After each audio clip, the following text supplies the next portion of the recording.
Первая выставка недвижимости Армении в Москве. Арарат Парк Хаят. 12 и 13 апреля. Приходите.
Բարի երեկո, դուք դիտում եք Հորիզոնը։ Վարչապետ Նիկոլ Փաշինյանը ընդունել է պաշտոնական այցով Հայաստանում գտնվող Վիետնամի Սոցիալիստական Հանրապետության ազգային ժողովի նախագահ Չան Թան Մանի գլխավորած պատվիրակությանը։ Քննարկվել են երկկողմ համագործակցության զարգացման հեռանկարները, ընդգծվել է նաև միջխորհրդարանական ձևաչափով համագործակցության շարունակականության կարևորությունը։ Նիկոլ Փաշինյանը եւ Չան Թան Մանը մտքեր են փոխանակել նաև տարածաշրջանային հարցերի շուրջ։ Ողջունում եմ ձեզ եւ ձեր պատվիրակությանը Հայաստանի Հանրապետությունում, ինձ համար մեծ հաճույք է հյուրընկալել ձեզ։ Մենք մեծ կարևորություն ենք տալիս Վիետնամի հետ մեր հարաբերություններին եւ կարծում եմ, որ բարձր մակարդակի այցերը երկկողմ հետաքրքրության արտահայտումն են, ինչը շատ դրական է եւ ողջունելի։ Հիշում եմ իմ 2019 թվականի այցը Վիետնամ։ Դժբախտաբար դինամիկան ընդհատվեց կորոնավիրուսի համաճարակի պատճառով։ Հույս ունեմ եւ վստահ եմ, որ խորհրդարանների նախագահների այցերը կլրացնեն բացը, որն առաջացրել էր կորոնավիրուսի համավարակը։ Ձեր այցը Հայաստան դրական է եւ ողջունում եմ ձեզ եւս մեկ անգամ, արտահայտելով իմ ուրախությունը Հայաստանում ձեզ տեսնելու առիթով։ Պարոն վարչապետ, Հայաստանի կառավարության անդամներ, ուրախ եմ Վիետնամի պետության ու կուսակցության ղեկավար կազմի ազգային ժողովի բարձրաստիճան պատվիրակությունը գլխավորելու դեպի հրաշալի Հայաստանի Հանրապետություն այցելության համար։ Ես եւ պատվիրակության անդամները տպավորված ենք գեղեցիկ մայրաքաղաք Երևանով, բազմաթիվ սքանչելի ճարտարապետական կառույցներով, որոնք խոսում են պատմության ու մշակույթի մասին։ Իմ այցը Հայաստան ցույց է տալիս բարեկամությունն առավել ամրապնդելու մեր նպատակն ու ցանկությունը։ Հանրապետության նախագահը եւս ընդունել է Վիետնամի ազգային ժողովի նախագահի գլխավորած պատվիրակությանը, քննարկվել է համագործակցության վերաբերյալ հարցերի լայն շրջանակ, մտքեր են փոխանակվել տարածաշրջանային զարգացումների շուրջ։ Հանրապետության նախագահը նշել է, որ Հայաստանը հաստատակամ դիրքորոշում ունի խաղաղության հասնելու հարցում։ Սա առաջին նմանատիպ այցն է Վիետնամի Սոցիալիստական Հանրապետության բարձրաստիճան պաշտոնյայի։ Կարծում եմ, սա նաև գնահատական է մեր երկու երկրների բարեկամական հարաբերությունների, որոնք մեզ համար շատ կարևոր են եւ վստահ եմ ունենալու են իրենց շարունակականությունը։ 2018 թվականից հետո Հայաստանի Հանրապետությունը դարձել է խորհրդարանական երկիր եւ այս առումով մեզ համար առանձնահատուկ նշանակություն ունի միջխորհրդարանական հարաբերությունները եւ ձեր այցը նաեւ կարևորում եմ այս առումով։ Բարի գալուստ Հայաստանի Հանրապետություն, վստահ եմ, որ ձեր այցելությունը իսկապես մի նոր խթան կհանդիսանա մեր երկու երկրների հարաբերությունների զարգացմանը։ Ngày Tổng thống Vahan Katu Rian cùng các vị đại biểu của Armenia. Մեծարգո պարոն նախագահ, հարգարժան գործընկերներ Հայաստանի Հանրապետությունից, Վիետնամի պետության եւ ժողովրդի անունից ինձ համար մեծ պատիվ է առաջնորդել այս պատվիրակությունը եւ այցելել Հայաստանի Հանրապետություն։ Ես ձեզ շնորհակալություն եմ հայտնում, պարոն նախագահ, որ ձեր ժամանակը հատկացրել եք եւ մեր պատվիրակությանը ընդունել եք։ Թույլ տվեք նաեւ ձեզ փոխանցեմ Վիետնամի կոմունիստական կուսակցության նախագահի ողջույնները, ինչպես նաև Վիետնամի վարչապետի ջերմ ողջույնները։ 1959 թվականին մեր սիրելի նախագահ Հո Չի Մինը Հայաստան այցելեց, իսկ այսօր գրեթե 70 տարի անց իմ այցը հանդիսանում է մեր պետության, մեր ղեկավարության կողմից եզակի եւ ցույց է տալիս մեր Ժողովրդի մեր պետության ձգտումները ել ավելի խորացնել մեր երկրների միջև բարեկամությունն ու համագործակցությունը։ Նպատակ ունենք խթանել կայուն զարգացումն ու գործընկերությունը Հայաստանի Հանրապետության հետ, թե քաղաքական ոլորտներում, թե գիտության, տեխնոլոգիայի, տնտեսության տարբեր ոլորտներում, առողջապահության ոլորտում։ Đến Armenia thì thực chất muốn thúc đẩy Փոխվարչապետ Մեր Գրիգորյան ընդունել է Հարավային Կովկասի Վրաստանի ճգնաժամի հարցերով Եվրամիության հատուկ ներկայացուցիչ Մագդալենա Գրոնոին մտքեր են փոխանակվել տարածաշրջանային զարգացումների շուրջ, քննարկվել են սահմանազատման գործընթացը, հաղորդակցությունների ու տնտեսական կապերի ապաշրջափակման հնարավորությունները։ Արտաքին գործերի նախարարի տեղակալ Վահան Կոստանյանը հանդիպել է Կատարի արտաքին գործերի պետնախարարի գլխավորած պատվիրակության հետ։ Նախարարի տեղակալ Կոստանյանը շնորհակալություն հայտնել Կատարի արտաքին գործերի նախարարության կողմից Հայաստանի և Ադրբեջանի միջև խաղաղության և միջպետական հարաբերությունների հաստատման մասին համաձայնագրի տեքստի վերջնականացումը ողջունելու համար, ինչպես նաև բարձր է գնահատել Կատարի բարձրագույն ղեկավարության կողմից խաղաղության խաչմերուկ ծրագրի նկատմամբ ցուցաբերած հետաքրքրությունը։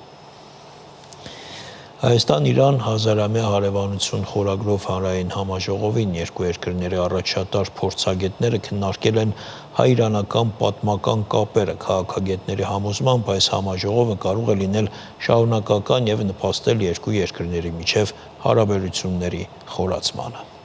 Պատմությունը, մշակույթը և հասարակական կապերը համաժողովի առանցքային թեմաներն էին։ Հայաստանում Իրանի դեսպան Մեհդի Սոփանին հայ-իրանական հարաբերությունները բնորոշեց 3 հիմնարար սկզբունքով՝ աշխարհաքաղաքական, աշխարհատնտեսական և աշխարհամշակութային, ընդգծելով, որ երկու երկրները պատմականորեն կիսել են նույն տարածաշրջանը, իսկ նրանց անվտանգությունն ու շահերը միշտ փոխկապակցված են եղել։ Այսօր զարգացումները Սյունիքի մարզում ուղղակիորեն կապակցված են Իրանի շահի հետ, եւ պատճառը, որ Իրանը միջազգային սահմանների մեջ փոփոխությունը համարում է կարմիր գիծ, հենց դրանով է պայմանավորված։ Չնայած Հայաստանի հետ շատ կարճ սահման ունենք, բայց այն համարվում է ամենաապահով սահմաններից մեկը։ Մենք երբեք Հայաստանի կողմից սպառնալիքներ չենք զգացել, եւ դա եղել է փոխադարձ։ Հայաստանի և Իրանի միջև սահմաններին անդրադարձավ նաև FPS ընկերության գործադիր տնօրեն Մուստաֆա Տալեբպուրը, ով նշեց, որ Իրանի կառավարությունը հատկապես Արցախյան պատերազմից հետո եւ այսպես կոչված Զանգեզուրի միջանցքի հարցում հայտարարել է, որ չի թույլատրի որևէ երկրի վտանգել կամ խախտել մեր երկրների միջև սահմանները եւ լիովին աջակցում է Հայաստանի տարածքային ամբողջականությանը։ Արցախյան պատերազմի ավարտից հետո, ինչպես գիտեք, Իրանի եւ Հայաստանի միջև հիմնական երթուղին փակվեց եւ երկու երկրների կառավարությունները կենտրոնացան այլընտրանքային ճանապարհների վրա։ Իրանական ընկերությունները պայմանագիր կնքեցին Հայաստանի կառավարության հետ աջակցելու եւ կառուցելու այն ճանապարհները, որոնք կպահպանեն երկու երկրների միջև անվտանգ կապը։ Այդ ճանապարհները, որոնք անցնում են Հայաստանի տարածքով, կարևոր են նաեւ Պարսից ծոցի եւ Սև ծովի միջև կապ հաստատելու համար։ Այս նպատակով Իրանն արդեն սկսել է ներդրումներ կատարել։ Կարծում եմ, որ 2 տարվա ընթացքում ճանապարհները պատրաստ կլինեն լիարժեք շահագործման։ Մուստաֆա Տալեբպուրի այս միտքը իր ելույթում հաստատեց նաև դեսպանը, նշելով, որ Հայաստանը գտնվելով հյուսիս-հարավ ճանապարհի կենտրոնում, Իրանի Չաբահար նավահանգստի միջոցով կարող է ապահովել ելք դեպի Պարսից ծոց, Հնդկաստան, Միջին Ասիա, Թուրքմենստան եւ Իրաք։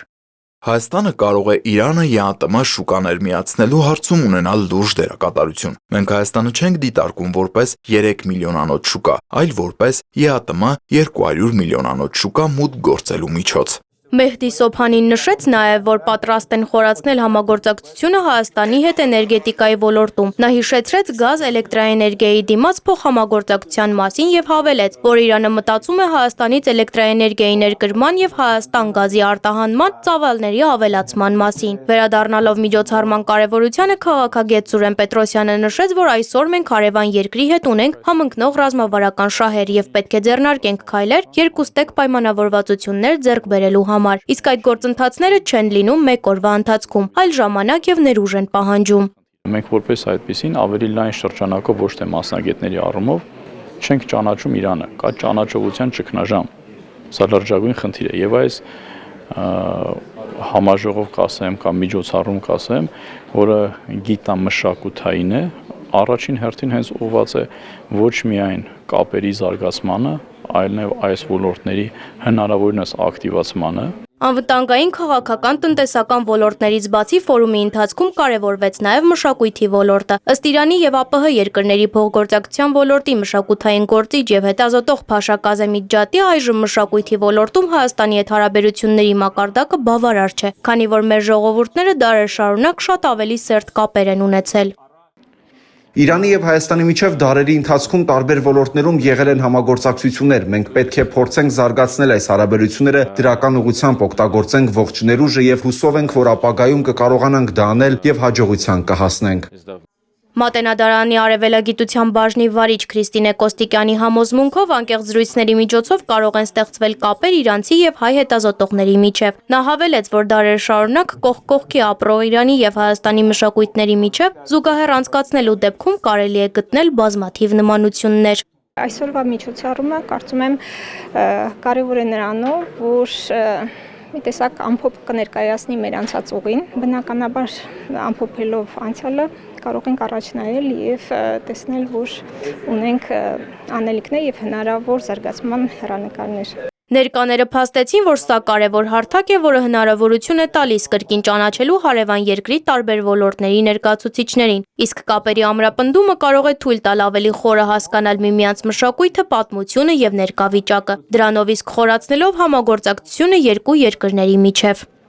Զվարթ Ղազարյան, Հայկ Սուքիասյան, Հորիզոն։ Նախագահական նստավայրում տեղի ունեցել Արմավիրի մարզի առաջին ատյանի ընդհանուր հիրավասության դատարանի դատավոր Հարման Բաբախանյանի երդման հարարողությունը հանրապետության նախագահը շնորհավորել է նորանշանակ դատավորին։ Անցնելով դատավորի բարձր պաշտոնը, Հայաստանի Հանրապետության ժողովրդի առջև երդվում եմ դատավորի պարտականությունները կատարել Հայաստանի Հանրապետության Սահմանադրության օրենքներին համապատասխան, ապահովելով իրավունքի գերակայությունը եւ բարձր պահելով դատական իշխանության հեղինակությունը։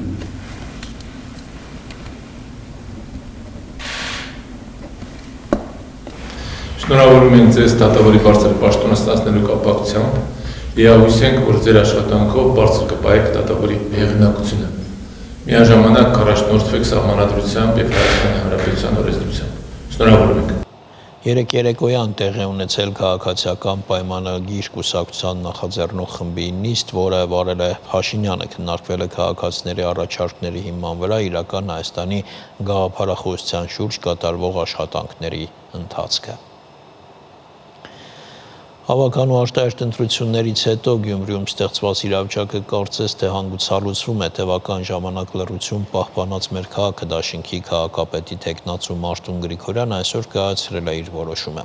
Հիշեցնենք, որ Գյումրիում ըստ ընտրությունների նախնական արդյունքների առավելագույն ձայներ ստացել է քաղաքացիական պայմանագիրը, երկրորդ տեղում Հայաստանի կոմունիստական կուսակցությունն է նախկին քաղաքապետ Վարդան Ղուկասյանի գլխավորությամբ։ Գյումրի ավականու ընտրություններում անցողիկ շեմը հաղթարած ընդդիմադիր ուժերից երկուսը հայտարարել էին առավելագույն քվեներ ստացած ընդդիմադիր տեխնացու Վարդան Ղուկասյանին սատարելու մասին։ Այս պարագայում վճռորոշ էր դառնում մեր քաղաքը դաշինքը առաջնորդող Մարտուն Գրիգորյանի խոսքը։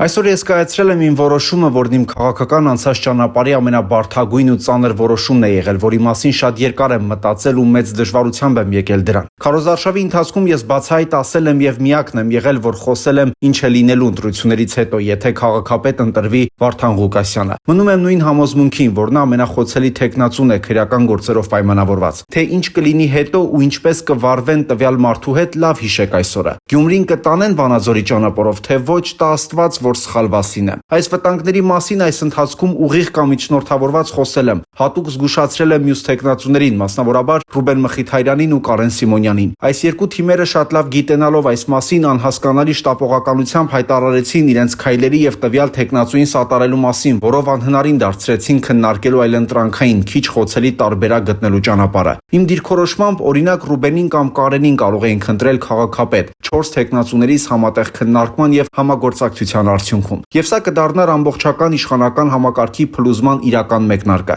Իրենց որոշումով պայմանավորված ունենք այս իրավիճակը, որի մասին խոսելն էլի ուշ չէ։ Իսկ հիմա այս երկու թիմերի շտապողականության ու իրենց կայացրած որոշման պատճառով ես ստիպված եմ կայացնել մի այնպիսի որոշում, որին սկզբունքորեն դեմ ենք եղել բոլորս։ Ես ներողություն եմ խնդրում բոլոր իմ ընտրողներից, ազգականներից, ընկերներից ու սատարողներից, բայց եւ վստահաբար ասում եմ, որ երկրիս, պետության եւ պետականության, Գյումրուս եւ գյումրեցիներից շահի ու անվտանգության դեմ ստորադասում եմ իմ անձնական հարցերն ու մոտեցումները եւ անում եմ այս քայլը ժողովրդի պահանջով։ Համոզված եմ, որ կհասկանաք ու կաջակցեք իմ որոշմանը։ Բոլորդ համոզվեցիք, իրար միացած, իրար հետ համագործակցող քաղաքական ուժերը առանց իմ եւ մեր քաղաքը դաշինքի որոշման ոչ մի բան չեն կարողանալու անել Գյումրիում եւ ամեն ինչ հետայսու էլ կախված է լինելու մեր քաղաքը դաշինքի քվեարկություններից։ Եվ այսպես, մեր քաղաքը դաշինքը հայտարարում է, որ կտա անհրաժեշտ քանակությամբ քվե մյուս երկու ուժերի կողմից սատարվող տեխնացու Վարդան Ղուկասյանին, առանց որևէ պաշտոնի, ակնկալիքի եւ որևէ պայմանավորվածության։ Եվ հետագա ամբողջ պատասխանատվությունը, քաղաքի հետագա ճակատագիրը քաղաքացիական պայմանագրին տալու չտալու մասով այսուհետ թեև վերցնում են իրենց վրա երեք ուժերը Վարդան Ղուկասյանի գլխավորությամբ, այնուամենայնիվ բոլորդ էլ գիտեք, ես ձեռքերը սալած չեմ նստելու եւ շարունակելու եմ անել ամեն ինչ,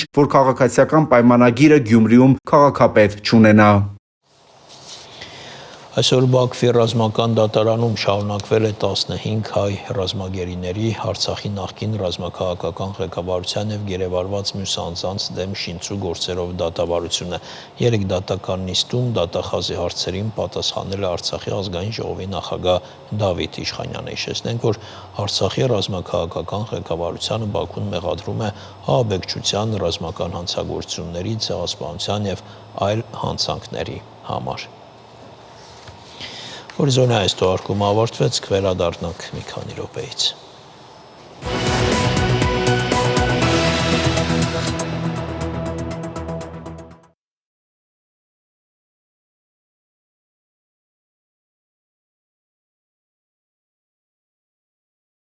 Ղեկավար Ուրսուլա ֆոն դեր Լայենը հույս ունի, որ Թուրքիայի, Ադրբեջանի, Հայաստանի միջև սահմանների բացումը նոր հնարավորություններ կստեղծի Եվրոպայի եւ Կենտրոնական Ասիայի միջև համագործակցության համար։ Տարածաշրջանային եւ միջազգային անցուդարձը տեսանյութում։ Միացյալ Նահանգների նախագահն անհամբերությամբ սպասում է Ադրբեջանի եւ Հայաստանի միջև խաղաղության համաձայնագրի ստորագրմանը։ Այս մասին Բաքվում հայտարարել է ԱՄՆ պետդեպարտամենտի էներգետիկ ռեսուրսների բյուրոյի ավագ խորհրդական Էրիկ Ջեյքոբսը։ Շնորհավորում եմ ձեզ Հայաստանի հետ խաղաղության պայմանագրի տեքստի ավարտի կապակցությամբ։ Նախագահ Թրամփն անհամբերությամբ սպասում է դրա ստորագրմանը եւ ավերացմանը։ Կայունությունը եւ պաշտոնական խաղաղության համաձայնագիրը կարեւոր են տարածաշրջանում երկարաժամկետ տնտեսական զարգացման ապահովման համար։ Ելույթ ունենալով Բաքվում կայացած էներգետիկ միջոցառման ժամանակ Ջեյքոբսը նշել է, որ տևական խաղաղությունը կկոտրի հակամարտությունների շղթան եւ կբացի անվտանգության եւ բարգավաճման նոր դարաշրջան Հարավային Կովկասում։ Սամարղանդում տեղի է ունեցել Կենտրոնական Ասիայի եւ Եվրամիության միջև առաջին գագաթնաժողովը։ Եվրահանձնաժողովի նախագահ Ուրսուլա ֆոն դեր Լայենն այն անվանել է նորեջ Եվրամիություն Կենտրոնական Ասիայի երկարամյա բարեկամության մեջ։ Խոսելով տարբեր ոլորտներում համագործակցության նոր ուղիների մասին, ֆոն դեր Լայենը կարևորել է հատկապես տրանսպորտային միջանցքների ոլորտը։ Անցյալ տարի մենք 10 միլիարդ եվրոյի ներդրում կատարելու խոստում ենք տվել անդրկասպյան տրանսպորտային միջանցքին։ Դա մոտ կիսով կնվազեցնի ցամաքային ճանապարհը Եվրոպայի եւ Կենտրոնական Ասիայի միջև։ Միջանցքը կբացահայտի նաեւ մեր տարածաշրջանների միջև բիզնեսների չօգտագործված ներուժը, կխթանի կապերն ու առևտուրը Կենտրոնական Ասիայի 5 երկրների միջև։ Բայց միայն ենթակառուցվածքները բավարար չեն։ Սև ծով հասնելու համար կարևոր է նաեւ Կենտրոնական Ասիայի ու Հարավային Կովկասի երկրների սահմանների հարթ անցումը։ Եվրահանձնաժողովի նախագահն ասել է, որ 3 տասնամյակ փակ լինելուց հետո Թուրքիայի եւ Ադրբեջանի հետ Հայաստանի սահմանների բացումը բեկումնային կլինի։ Դա Եվրոպան ու Կենտրոնական Ասիան կմոտեցնի միմյանց առավել քան երբևէ։ Միացյալ Նահանգների եւ Ռուսաստանի ներկայացուցիչները բանակցություններ են վարել Վաշինգտոնում։ Այս մասին հայտարարել է Ռուսաստանի նախագահի հատուկ ներկայացուցիչ ներդրումային ֆոնդի ղեկավար Կիրիլ Դմիտրիևը, նշելով, որ հանդիպումների ընթացքում քննարկվել են ռուս-ամերիկյան հարաբերությունների, ինչպես նաեւ երկու երկրների միջև թռիչքների վերականգնման հարցերը։ Քննարկել ենք նաեւ տնտեսական եւ ներդրումային բնույթի հարցեր։ Մենք տեսնում ենք ամերիկյան ընկերությունների Ռուսաստան վերադառնալու մեծ ցանկություն։ Ամերիկյան շատ ընկերություններ պարզապես ցանկանում են զբաղեցնել այդ տեղը, որտեղ հեռացել ասել են եվրոպական ընկերությունները։ Դմիտրիևը միաժամանակ ընդգծել է, որ դա հնարավոր է հաշվի առնելով Ռուսաստանի շահերը։ Նա նշել է նաև, որ քննարկվել են Արկտիկայում հազվագյուտ հողային մետաղների եւ տարբեր այլ ոլորտներում հնարավոր համագործակցությունը։ Դմիտրիևը թեև չի նշել, թե ում հետ է հանդիպել Վաշինգտոնում, սակայն բանակցությունների մթնոլորտի մասին դրական է խոսել։ Մեր հարաբերություններում գրանցվել է դրական դինամիկա, անհրաժեշտ կլինեն եւս մի շարք հանդիպումներ, որպեսզի կարողանանք լուծել մեր բոլոր տարաձայնությունները։ Ես կասեի, որ մենք 3 քայլ առաջ արեցինք մի շարք կարևոր հարցերի շուրջ։ Մենք բացարձակապես հստակ տեսնում ենք, որ նախագահ Թրամփի վարչակազմը, ի տարբերություն նախագահ Բայդենի, հակված է խնդիրների լուծմանը։ Նրանք չափազանց հարգալից են, հասկանում են Ռուսաստանի դիրքորոշումը, շատ հարցեր են տալիս եւ փոխզիջումներ են գտնում։ Նա հավելել է, որ Ռուսաստանի եւ Միացյալ Նահանգների միջև նոր բանակցությունների ժամկետները կորոշվեն մոտ ապագայում։ Դմիտրիևը ԱՄՆ գործընկերներին հրավիրել է Ռուսաստան։ Միացյալ Նահանգները շարունակում է բանակցությունները Ռուսաստանի հետ եւ մշակում է ուկրաինական կարգավորման խաղաղ ծրագիր, սակայն Արևմտյան Եվրոպան ատում է նախագահ Դոնալդ Թրամփին եւ Ուկրաինային պատերազմի երկարաժամկետ ծրագիր է պատրաստել։ Այս մասին հայտարարել է Հունգարիայի վարչապետ Վիկտոր Օրբանը տեղի լրատվամիջոցներից մեկին տված հարցազրույցում։ Արևմտյան եվրոպացիները մշակել են ռազմական ծրագիր, նրանք պատրաստվում են նրան, որ Եվրոպան շատ կծախսի ուկրաինական բանակը պահպանելու եւ երկարաժամկետ մեծ պատերազմի համար։ Օրբանն ասել է, որ չնայած դրան Միացյալ Նահանգների նախագահն արդեն զարմանալի հաջողության է հասել։ Նրա կարծիքով Թրամփի գործողությունների արդյունքում պատերազմն ավելի չի տարածվի Արևմտյան Եվրոպայի ուղղությամբ։ Հարավային Կորեայի սահմանադրական դատարանը միաձայն հաստատել է նախագահ Յուն Սոկ Յոլի իմփիչմենթը, վերջնականապես հեռացնելով նրան իշխանությունից։ Առաջիկա 60 օրվա ընթացքում երկրում պետք է անցկացվեն արտահերթ նախագահական ընտրություններ։ Տեղի լրատվամիջոցների փոխանցմամբ ակնկալվում է, որ դա տեղի կունենա հունիսի 3-ին։ Այդ ընթացքում վարչապետ Han Deok-սուն կշարունակի պաշտոնավարել որպես պետության ղեկավար։ Դատարանի որոշումից հետո Յուն Սոկ Յոլը ներողություն է խնդրել ժողովրդի ակնկալիքները չարդարացնելու համար, իսկ նախագահի պաշտոնակատար Han Deok-սուն խոստացել է ապահովել կայունություն ազգային անվտանգության եւ արտաքին քաղաքականության ոլորտներում։ Դեկտեմբերի 14-ին խորհրդարանը իմփիչմենթի ենթարկեց Յուն Սոկ Յոլին դեկտեմբերի 3-ին ռազմական դրություն հայտարարելու համար։ ԱՄՆ նախագահ Դոնալդ Թրամփը ցուցադրել է իր վարչակազմի $5 միլիոն արժողությամբ նոր ոսկե քարտի դիզայնը։ $5 միլիոն այն կարող է լինել ձերը, սա քարտերից առաջինն էր։ Գիտեիք սա ինչ քարտ է։ Սա ոսկե քարտն է, հաղթաթուղթը։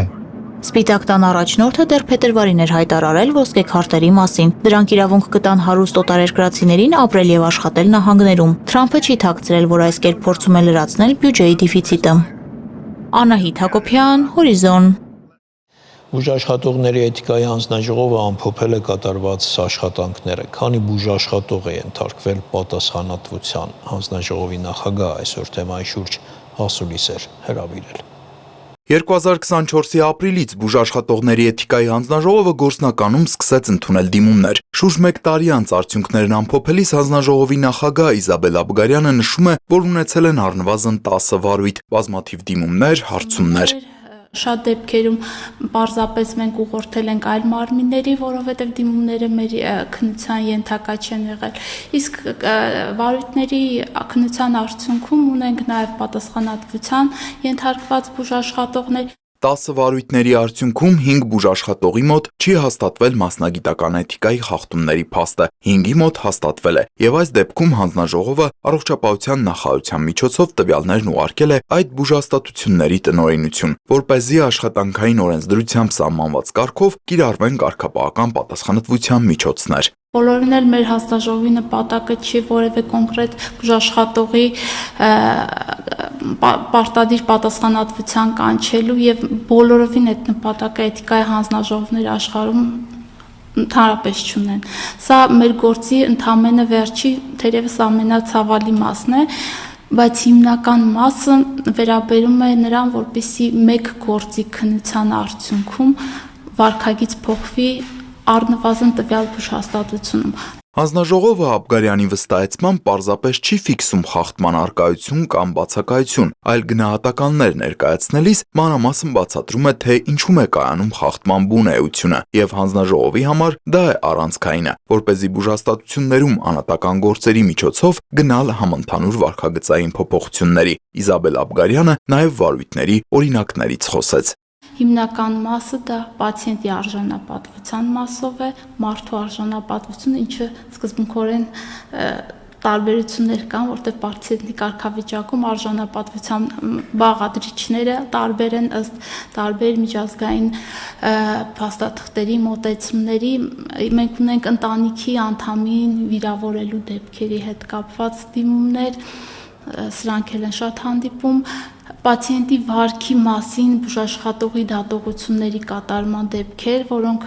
գնահատականներ են տալիս պացիենտին, դրանով իսկ վիրավորելով նրան։ Բուժաշխատողների հարաբերություններում էլ կան էթիկայի կանոններ, որոնց մասով եւս հանձնաժողովը դիմումներ է ստացել, երբ մի բուժաշխատողը բավարար հարգալից վարքագիծ չի դրսևորել իր գործընկերների նկատմամբ կամ հակառակը, իսկ ինչ է իրենից ենթադրում հանձնաժողովի սահմանած պատասխանատվությունը։ Եթե մենք հաստատում ենք խախտման դեպքը եւ համապատասխան որոշում է ընդունվում, ապա համաձայն օրենսդրության առաջի անգամ մեկ օրացիոն տարվա մեջ նման խախտման դեպքի հաստատման պարագայում առաջարկվում է բուժհաստատությանը կիրառել կարգապահական պատասխանատվության նկատողություն տեսակը, ինչը նախատեսված է աշխատանքային օրենսգրքով։ Երկրորդ անգամ մեկ տարվա ընթացքում կրկնվելու դեպքում խիստ նկատողություն, երրորդ անգամ արդեն լիցենզիայի կասեցում տվյալ անձի մասով բուժկական օգնության սպասարկման լիցենզիայի։ Սա իհարկե Իզաբել Աբգարյանի խոսքով ժամանակավոր լուծում է։ 2027 թվականից հետո անհատական լիցենզավորմանն անցում կատարելուց հետո կգործեն այլ կանոններ։ Էթիկայի կանոնն առաջին անգամ խախտելու դեպքում նախատեսվելու է լիցենզիայի կասեցում 1 ամսով, իսկ կրկնվելու պարագայում 3 ամսով, ինչը բուժաշխատողին կանգնեցնելու է նաև աշխատանքից ազատվելու փաստի առաջ։ Խախտումներն արձանագրելուց հետո բուժհաստատությունները մշտական կապի մեջ են լինում բուժաշխատողների էթիկայի հանձնաժողովի հետ։ Տիգրան Հուակիմյան, Հորիզոն։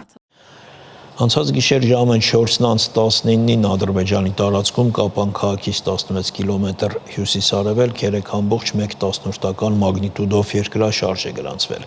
Էպիկենտրոնային գոտում ստորգետնյա ցնցման ուժգնությունը կազմել է 4 բալ, երկրաշարժը զգացվել է Սյունիքի մարզի Կապան քաղաքում 2-ից 3 բալ ուժգնությամբ։ Այս տարվա առաջին եռամսյակում Հայաստանի սեյսմոլոգիական ցանցերը հաճախակի են երկրաշարժեր գրանցում։ Հայաստանում սեյսմիկ ֆոնը նորմայի սահմաններում է գնահատում սեյսմաբան Սերգեյ Նազարեթյանը եւ նշում, որ հաճախակիացած ցնցումները ուժեղ երկրաշարժի նախանշան չեն։ Ադրբեջանի տարածքում տեղի ունեցած 4 բալանոց երկրաշարժը Սյունիքում զգացել են, որտեղ ուժգնությունը եղել է 2-ից 3 բալ։ Սա տարվա առաջին եռամսյակում Հայաստանում գրանցված թույլ երկրաշարժերից հերթականն էր։ Երկրաբանական առումով մինչ այդ տեղի ունեցած երկրաշարժերն էլ սեյսմաբան Սերգեյ Նազարեթյանը համարում է նորմայի սահմաններում եւ անհանգստանալու պատճառ չեն։ Սովորական բանը պիտի տեղի ունենան։ Մեր Հայաստանի տարածքը բեգորատված է բլոկների, 40-ից ավելի բլոկներ են անգատված, եւ այդ սեղմումը, որ լինում է արաբական սալի կողմից մեր տարածքի վրա, պիտի բերի երկրաշարժերի առաջացման եւ լարումների կուտակման։ Եթե երկրաշարժերը թույլ չեն լինում, անընդհատ կուտակվում է լարումը, իսկ ուժեղ երկրաշարժը նախապատրաստում է մոտավորապես 100 տարվա ընթացքում։ Սյունիքում զգացված ցնցումն իր ուժգնության թեև թույլ է եղել, բայց մասնագետի կարծիքով սեյսմիկ տեսանկյունից նշանակություն ունեցող է։ Օջախային կոտին երկար ժամանակ հանգիստ վիճակում է գտնվել, որն ավելի անհանգստացնող էր, քան գրանցված 2-3 բալ ուժգնության երկրաշարժը։ Թույլ ցնցումները ուժեղ երկրաշարժի լարվածությունը թույլատնող են։ Մասնագետները գտնում են, որ ես էլ համամիտ եմ նրանց հետ, որ այդ լարվածությունը ինչ որ չափով մարեց եւ Զանգեզուրում այդ թույլ երկրաշարժերը Ընդհանուր առմամբ տարվա առաջին եռամսյակում թույլ երկրաշարժեր սեյսմիկ պաշտպանության տարածքային ծառայության սարքերը շատ են գրանցել, որոնք եղել են գրեթե բոլոր օջախային գոտիներում։ Ամենաակտիվը շարունակում է մնալ Սպիտակի օջախային գոտու Ձորաշենի հատվածը, որտեղ 88-ից հետո հետցնցումները դեռ չեն մարել։ Հիմնական ցնցումները զգացվող նաեւ մագնիտուդը 3-ից 4 մինչև 5 մագնիտուդի երկրաշարժ տեղի ունենում Ձորաշենի օջախային գոտում, այսինքն Սպիտակի երկրաշարժի ամենաուժեղ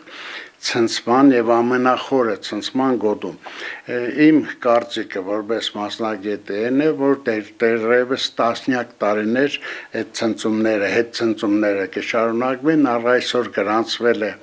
14000 հետ ցնցում եւ այդ process-ը կշարունակվի։ Հիմա էլ ունենք, մինչև օրս ունենք ակտիվ այդ տարածքը ակտիվ է, ու այդ ակտիվության հետ մեկտեղ է ունենք երկրաշարժեր Երևանի շրջակայքում, այս մարտ ամսվա մեջ, եւ Սյունիքում էր տեղի ունեցել առավոտյան այդ երկրաշարժերը բոլոր զգացվող երկրաշարժեր են, որոնք պանիկայի մեջ են դնում մարդկանց։ Իսկ խուճապ գրանցվող ցնցումներից հետո առաջանում է վթարային շենքերում։ 37 տարի է տարբեր աստիճանի վթարայնության ավելի քան 90 շենքերում ապրողներ կան։ Դոկտոր պրոֆեսոր Սերգեյ Նազարեթյանը բացատրում է, որ ցնցումները չեն կարող շենքի վրա կոնստրուկտիվ ազդեցություն ունենալ, եթե այն չի գերազանցում 5 բալա։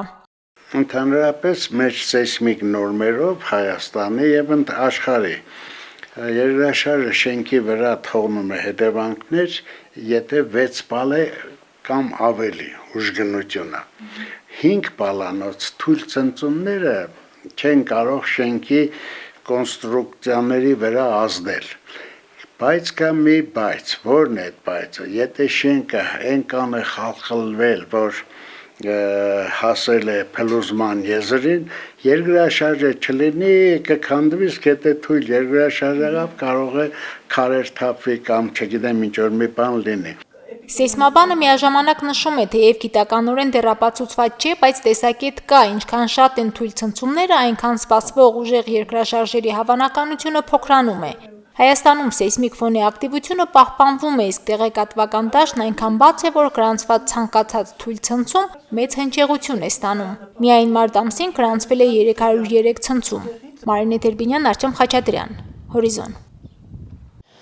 Հաջորդ տեսանյութը գարնանային վարարումների ռիսկի, ջրամբարների, Սևանալեչի մակարդակի, ինչպես նաև առաջիկա օրերի եղանակային կանխատեսումների մասին է։ Համաձայն դիտարկումների տվյալների 2024-25 թվականի ձմռան տեղումների միջին քանակը Հայաստանում կազմել է 55 մմ, որը նորմայի ընդամենը 49%-ն է, եւ 24-25 թվականի ձմեռը դարձել է ամենաչորը մեր հիդրոթերապևտաբանական դիտարկումների պատմության ընթացքում սկսած 1935 թվականից։ Ընդհանրացնելով դիտված եւ կանխատեսվող հիդրոթերապևտաբանական պայմանները, եկել ենք այն եզրակացության, որ 2025 թվականի գարնանային վարարումների հոսքի ծավալները հանրապետությունում կանխատեսվում է նորմայի 50-ից 90%-ի սահմաններում։ Առավելագույն ելքերի անցումները կանխատեսվում են մայիսի առաջին եւ երկրորդ տասնօրյակներում։ Ջերմաստիճանների կտրուկ բարձրացման եւ հորդառատ անձրևների դեպքում գետերի մերձափնյա տարածությունների համար հնարավոր են ջրածածկումներ, որոնց վերաբերյալ առավել հստակ կանխատեսումներ հնարավոր է տալ միայն 3-ից 4 օր առաջ, երբ հստակ կանխատեսվում են մոտեցող տաք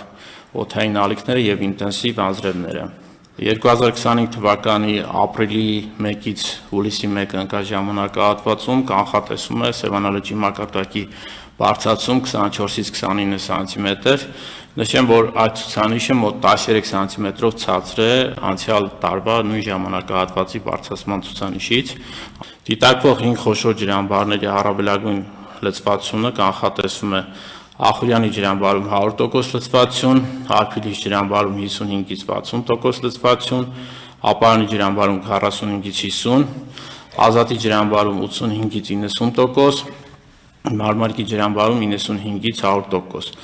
Ընդհանուր ջրամբարների ջրալցվածությունը նախորդ տարվա համեմատ կանխատեսվում է 15%-ից 20% քիչ ջրալցվածություն։ Այս տարվա ապրիլը օդի ամսական միջին ջերմաստիճանը հանրապետության ողջ տարածքում կանխատեսվում է կլիմական նորմայից բարձր 1-ից 2 աստիճանով, տեղումների քանակը նորմայի սահմաններում, այսինքն մեզ սպասվում է տաք եւ բավարար տեղումներով ապրիլ։ Հիմնականում ապրիլ ամսին գերակշռելու են հարավային պրոցեսները, այսինքն արևադարձային լայնություններից ներթափանցող պրոցեսները, բայց չի բացառվում, որ հատկապես ամսվա վերջին օրերին առանձին օրերին մենք ունենանք արկտիկական ցուրտօդային հոսանքների ներխուժում։ Եվ այստեղ մեկ պարզաբանում, քանի որ ապրիլի տեղումների քանակի նորմաները բավականին բարձր են եւ տեղումների քանակը կանխատեսվում է նորմայի սահմաններում, դա ակնկալում է, որ մենք ապրիլին կունենանք բավականաչափ տեղումներ։ Ցերեկային ժամերին Շիրակում, Կոտայքի Արագածոտնի Վայոց ձորի լեռնային գոտիներում, Գեղարքունիքում, օդի ջերմաստիճանը կբարձրանա մինչև 20-ից 23 աստիճան, Լոռիում մինչև 21-ից 25 աստիճան, Տավուշում մինչև 29-ից 31 աստիճան։ Արարատյան դաշտում ամսվա ընթացքում առավելագույն ջերմաստիճանները կտատանվեն +26-ից +30 աստիճանի սահմաններում, Վայոց ձորի նախալեռներում նորից 26-ից 30 աստիճանի սահմաններում, Սյունիքի հովտային գոտում 28-ից 32 եւ Սյունիքի նախալեռնային հատվածներում մինչև 21-ից 26 աստիճան տաքության սահմաններում։ Երևանում ամսվա ընթացքում օդի առավելագույն ջերմաստիճանը կարող է հասնել մինչև +28-ից 30 աստիճանի։ Շիրակ, Կոտայքի, Արագածոտնի, Վայոց ձորի լեռնային գոտիներ, Գեղարքունիք, Սյունիքի լեռնային շրջաններ գիշերային ժամերին Արտիկական ցուրտ օդի ներհոսքի դեպքում հնարավոր է ջերմաստիճանի անկում մինչև -6-ից -10 աստիճան, Լոռիում մինչև -2-ից -5 աստիճան, Տավուշի մարզում մինչև 0-ից -2 աստիճան, Արարատյան դաշտում բացասական ջերմաստիճաններ ի ուրախություն մեծ ամսվա ընթացքում չեն կանխատեսվում եւ նվազագույն ջերմաստիճանը ընդամենը սպասվում է 0-ից 3 աստիճան, Սյունիքի հովտային գոտում +2, +5, իսկ Սյունիքի նախալեռնային հատվածներում -2, -5 եւ Երևանում նվազագույն ջերմաստիճանը կանխատեսվում է 0-ից 2 աստիճան տաքության սահմաններում։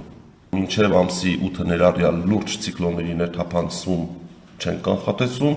մինչև ապրիլի 8-ը մենք գտնվելու ենք թույլ արտահայտված ցիկլոնի ազդեցության գոտում, որը հիմնականում կարտահայտվի գիշերը եւ երեկոյան ժամերին, այսպիսով